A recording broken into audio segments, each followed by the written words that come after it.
वृंदावन के संत एक बात कहते हैं कि सबसे बड़ा अगर धन है तो क्या श्री राधा नाम धन है। और हम भी जीवन में प्रयास करेंगे कि हम ज्यादा से ज्यादा राधा नाम का जो धन है उसको कमाएं, उसको इकट्ठा करें।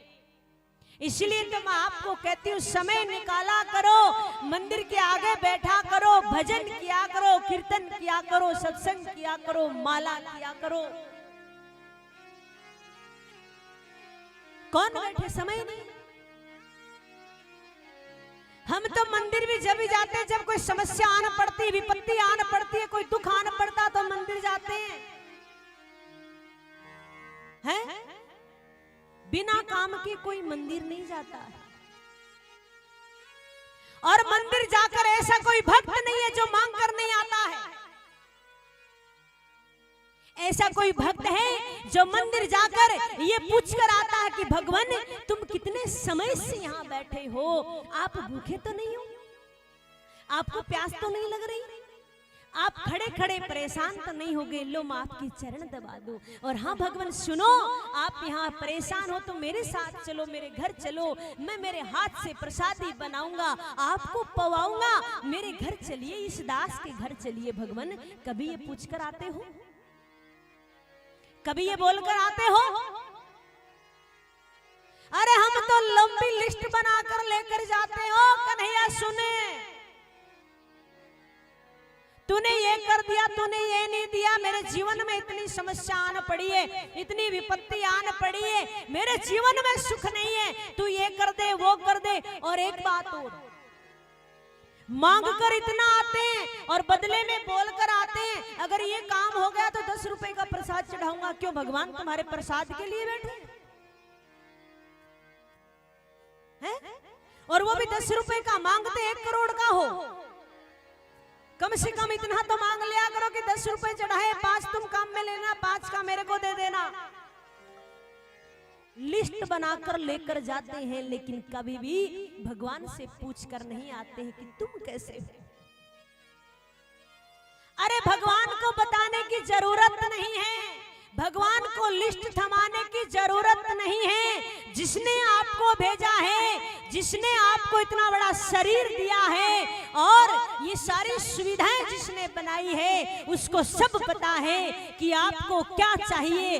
बस आप तो इतना ही कार्य किया करो कि जल्दी उठकर स्नान कर कर बस भगवान के समक्ष जाया करो और इतना धन्यवाद किया करो, भगवान तेरी कृपा है, मैं आज सही हूँ, मुझे कोई तकलीफ नहीं है, देख मैं दौड़ा दौड़ा तेरे द्वार तक आ गया। और भगवान इतनी कृपा बनाए रखना कि मैं रोज इसी प्रकार तेरे दर्शन करने के लिए तेरे द्वार पे आ जाऊं, और कुछ नहीं चाहिए, बस इतनी कृपा तू कन्हैया बनाए रखना। ये कहकर आया करो। क्या देना है, किस समय देना है, क्यों देना है, कैसे देना है, ये सब पता है मेरे कन्हैया को, बताने की आवश्यकता नहीं है, मांगने की आवश्यकता नहीं है। पर हम तो भिखारी इतने बड़े जाते झोली थमा देते,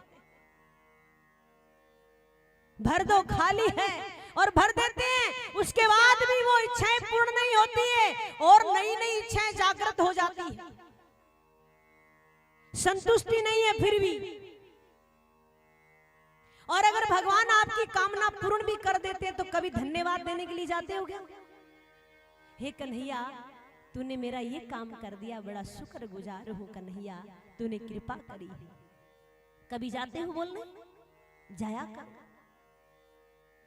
उनको भी ये लगेगा कि ये रियल में मेरा है, मेरा हो चुका है, इसलिए घर की एक एक बात आकर मेरे को बताता है, एक एक चीज मेरे को आकर बताता है। भगवान को भी तो ये लगे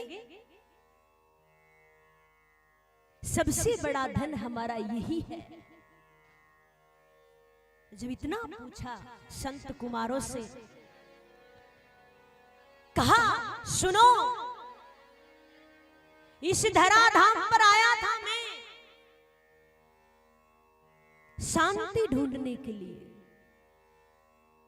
लेकिन यहां तो शांति नहीं है महाराज। है किसी को शांति? अब छोड़ो, मरने के बाद भी शांति नहीं है। क्यों? मरने के बाद एक तस्वीर लगती है, लगती है ना फोटो, और उस पे माला पहनाई जाती, और हम वहां जाते हैं तो क्या बोलते हैं जाकर, हे भगवान इसकी आत्मा को शांति दे।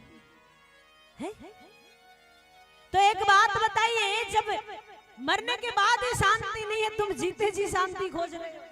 काशी काशीम गोदावरी तथा हरिक्षेत्रम कुरुक्षेत्रम और श्रीरंगम सेतु बंधनम सब जगह चला गया, कहीं भी मेरे को शांति नहीं मिली। फिर विचार आया कि जहां पर मेरे कन्हैया जन्मे हैं, जहां पर मेरे कन्हैया ने लीलाएं करी है, जहां पर रास रचाया है, जिसके किनारे खड़े होकर रास किया करते थे, उस यमुना पुलीन तट पर तो मैं चला जाऊं, क्या पता वहां पर भी मेरे को शांति मिल जाए। मैं वहां पर भी आया लेकिन वहां भी शांति नहीं मिली। एक बड़ा ही डर से देखा, क्या एक सुंदर सी स्त्री बड़े से सिंहासन पर बैठी है, रुदन मचा रही है, और दो वर्द पुरुष उसके पास में लेटे हुए हैं। काफी सी स्त्रियां उनको चुप करा रही है, पंखा झला रही हैं। ये देखकर मैं नजदीक गया लेकिन बोलने की हिम्मत नहीं हुई। क्यों? क्योंकि स्त्रियों का कुछ पता नहीं है, पल में रोने लग जाती है, पल में हंसने लग जाती है। अगर मैं बिना बात के कुछ बोला तो पूछने लग जाएंगे, ओ बाबा क्या बात है, कैसे आए हो तुम स्त्रियों के समुदाय में? मैं बोला नहीं, चुपचाप वहां से मैं जाने लगा। लेकिन हाँ, जैसे ही मैं वहां से जाने लगा तो महाराज उस स्त्री ने मुझे आवाज लगाई, कहा, भो भो साधुराम रुकिए, आपके दर्शन मात्र से जीव के, प्राणी के दुखों की, संकटों की निवृत्ति हो जाती है। आप कहां जा रहे हैं महाराज? मेरा कोई पुण्य उदय हुआ होगा, कितने जन्मों का पुण्य आज उदय हुआ होगा जो आपका दर्शन हुआ है। आप आइए, कहां जा रहे हैं? मैं उस अबला के पास गया और जाकर मैंने पूछा, आप कौन है? उस स्त्री ने कहा, मैं भक्ति हूं, मेरा नाम भक्ति है। एक बात ध्यान में रखिएगा,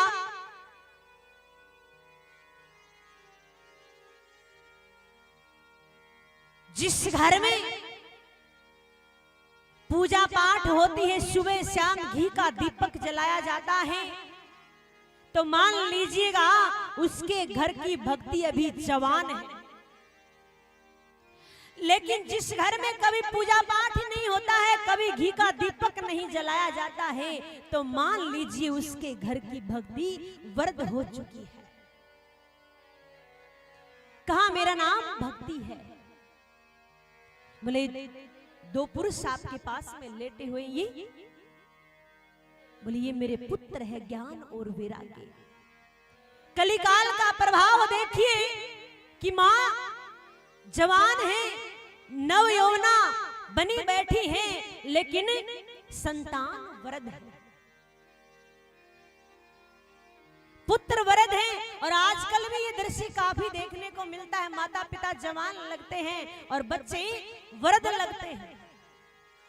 नारद जी ने कहा, कुछ समझ में नहीं आया, थोड़ा आप अच्छे से बताइए। कहा, मैं दक्षिण भारत में पैदा हुई और कर्नाटक में बड़ी हुई, महाराष्ट्र आदि प्रदेशों में कहीं कहीं मुझे बड़ा सम्मान मिला, लेकिन कई प्रदेश ऐसे भी हुए जहां पाखंडियों से खंडित होकर, पीड़ित होकर मुझे वहां से भागना पड़ा। और देश प्रदेशों में घूमती घूमती मैं जैसे ही श्रीधाम वृंदावन पहुंची, तो यहाँ पर आते ही वृंदावनम पुनः प्राप्य नवीनेव सुरूपिणी, मैं जवान हो गई। लेकिन नारद जी कुछ कीजिए ना, मेरे दोनों पुत्र अभी वृद्ध हैं। कहा, देवी चिंता मत करिए। बोला, चिंता का विषय है, अगर कुछ नहीं किया तो मैं कुछ समय के लिए देख रही हूं, वरना मैं विदेश चली जाऊंगी।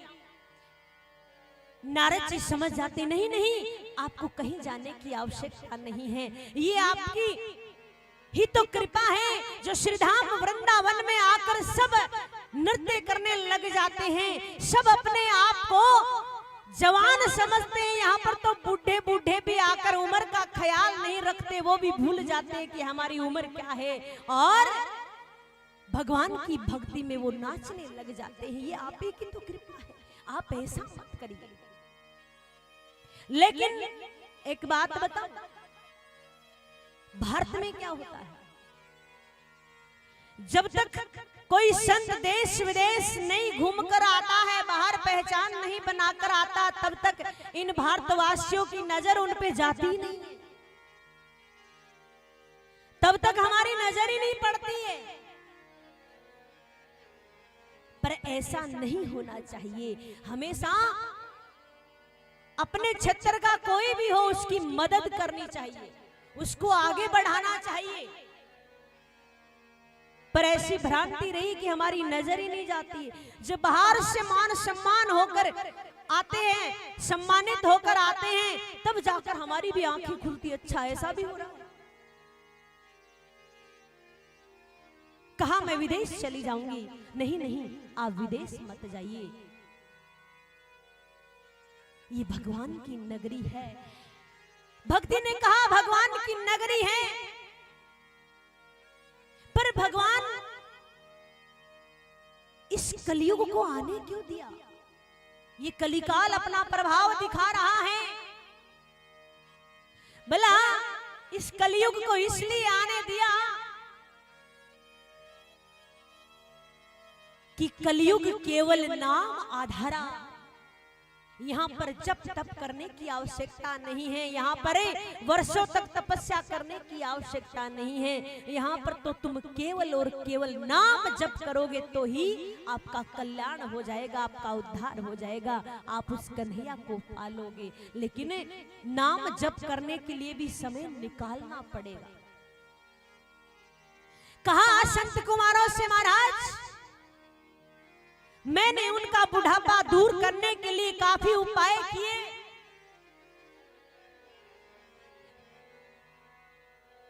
खूब उनको मंत्र उपदेश किया, गीता पाठे मुहर्मो गीता जी का पाठ बार बार किया, लेकिन कुछ नहीं हुआ।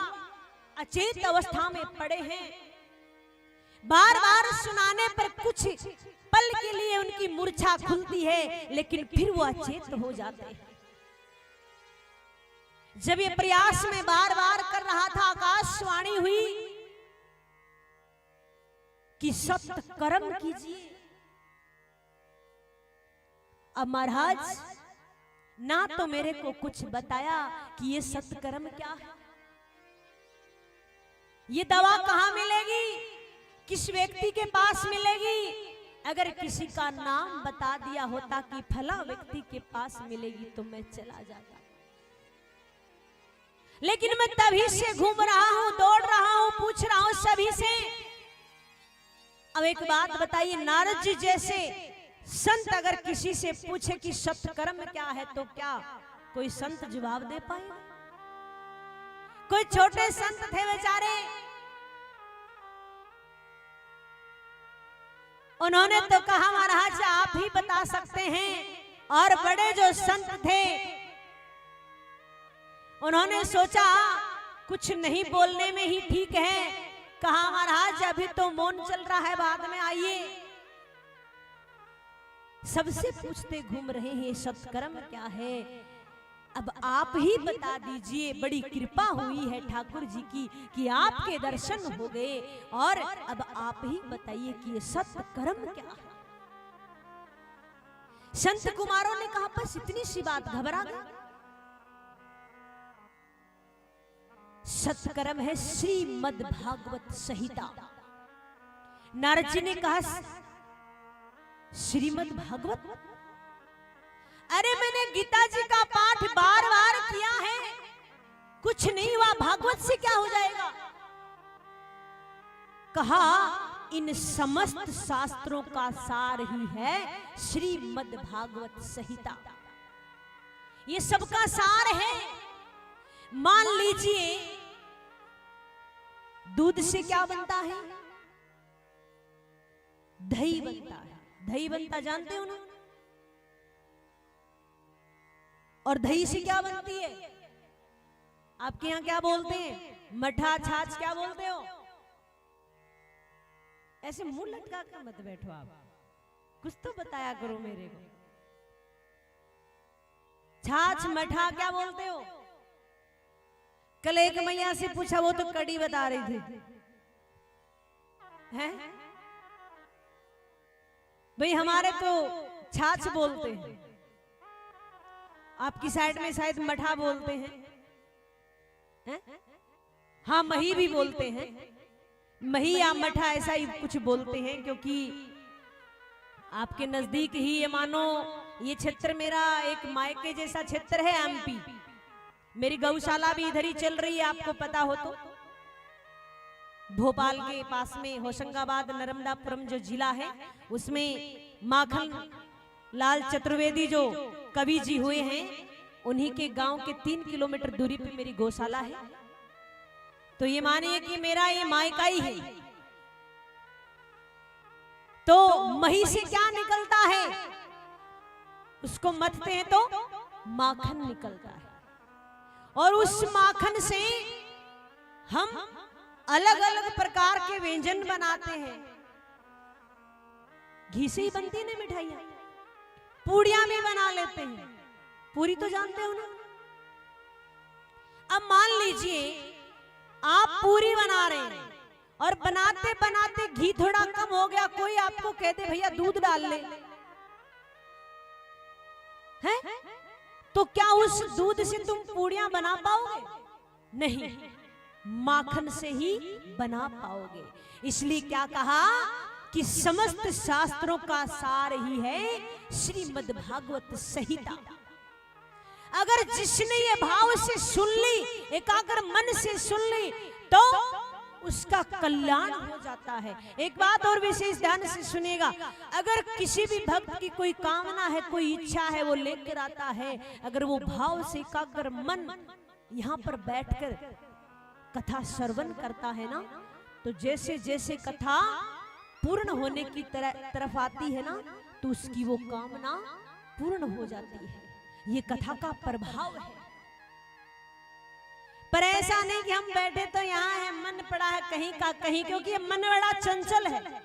जितनी जल्दी हम नहीं जा पाएंगे, ये मन उससे पहले पहुंच जाएगा। बैठे यहाँ है और मन बॉम्बे पहुंच जाएगा।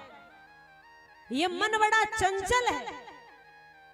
इस मन को यहाँ बांध कर रखें और कन्हैया की हर एक बात अपने जीवन में धारण करें, तो ये मैं कहती हूँ कि निश्चित आप पर कन्हैया की कृपा हो सकती है। कहा तो महाराज, और कहां जाएंगे?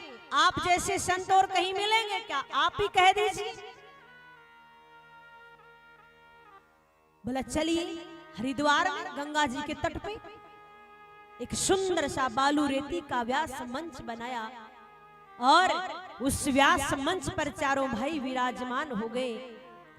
नारद जी ने आसन लगाया, 3 आसन और लगा दिए भक्ति, ज्ञान और वैराग्य का, कि आइए आपके नाम से ही कथा हो रही है, कथा चल रही है,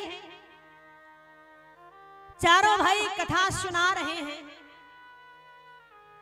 और इतनी दिव्य कथा, पता चला संत कुमार कथा कर रहे हैं, नारद जी कथा सुना रहे हैं। बड़े बड़े संत चले आते हैं, एक के पीछे एक, एक के पीछे एक। गृहस्थ हैं वो अपने पत्नी बच्चों के साथ आ रहे हैं, और जो गृहस्थ नहीं है वो अपने शिष्य परिकरों के साथ आ रहे हैं। और वहां पर धीरे धीरे एक कुंभ जैसा माहौल बन जाता है। कुंभ गए थे क्या पिछली बार?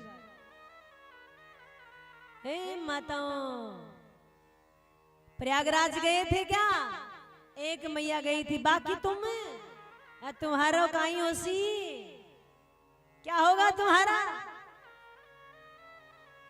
अभी भी जाना चाहते हो तो चले जाना, कुंभ लगी हुई है।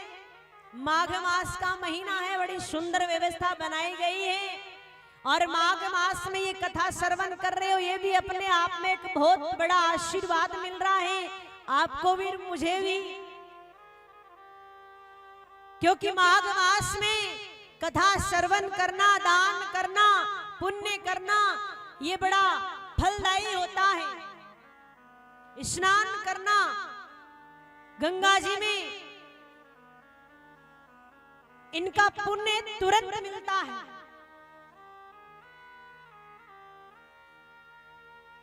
बड़ा सुंदर कुंभ जैसा माहौल बन गया और चारों भाई कथा सुनाते सुनाते कह रहे हैं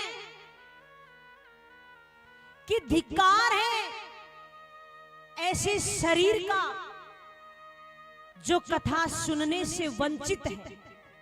आपके यहां भी बहुत होंगे, आसपास नजदीक भी होंगे, कथा तो हो रही है लेकिन वो बेचारे घर ही बैठे, उन पे कृपा नहीं हो पा रही है।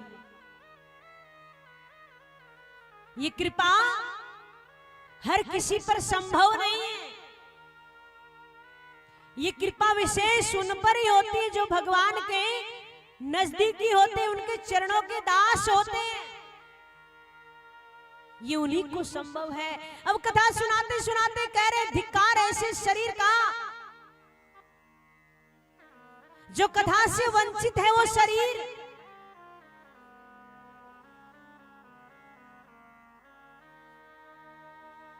एक बात बताइए,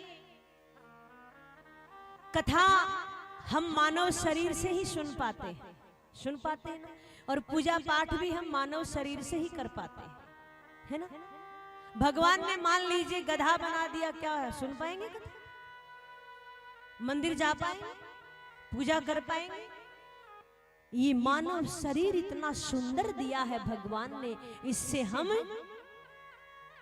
भगवान के दर्शन, भगवान की पूजा, भगवान का श्रृंगार और इन कानों से भगवान की कथा श्रवण कर सकते हैं। पता नहीं कितनी कितनी गालियां दे डाली। नारद जी ने कहा महाराज आप गालियां क्यों दे रहे हैं? बोले गालियां मैं नहीं दे रहा, गालियां आकाश मार्ग में खड़े सभी देवता दे रहे हैं कि धिक्कारहीन मानो जो इनके लिए कथा हो रही है, कथा श्रवण नहीं कर पा रहे। क्यों? क्योंकि इतनी सुंदर कथा के लिए तो देवता भी कभी कभी तरसते हैं, उनको भी ये कथा सौभाग्य में नहीं मिल पाती है सुनने को। बोले हम नहीं दे रहे, देवता दे रहे। बोले अच्छा जी। नारद जी को एक प्रश्न आ गया दिमाग में। शास्त्र कहता है कि कोई भी बात अगर दिमाग में आए तो कथा विश्राम के बाद वो पूछ लेनी चाहिए। तो एक बात बताइए, कोई भगत व्यक्ति है और वो भक्ति करता है, अगर उसको स्वर्ग मिल गया, भगवान के पास चला गया तो कोई बड़ी बात नहीं। कोई ज्ञानी व्यक्ति है और ज्ञान के आधार पर वो स्वर्ग चला गया तो कोई बड़ी बात नहीं है। पर कोई ऐसा भी हुआ है क्या जो पापी है, खूब पाप किया है और भगवान की अगर ये कथा सुन ले तो कोई वो स्वर्ग में चला गया? ऐसा भी कभी हुआ है क्या? संत कुमारों ने कहा कि हाँ ऐसा भी हुआ है। आप बड़े ध्यान से सुनने की कोशिश करो, ऐसा भी हुआ है। बोले अच्छा। बोला हाँ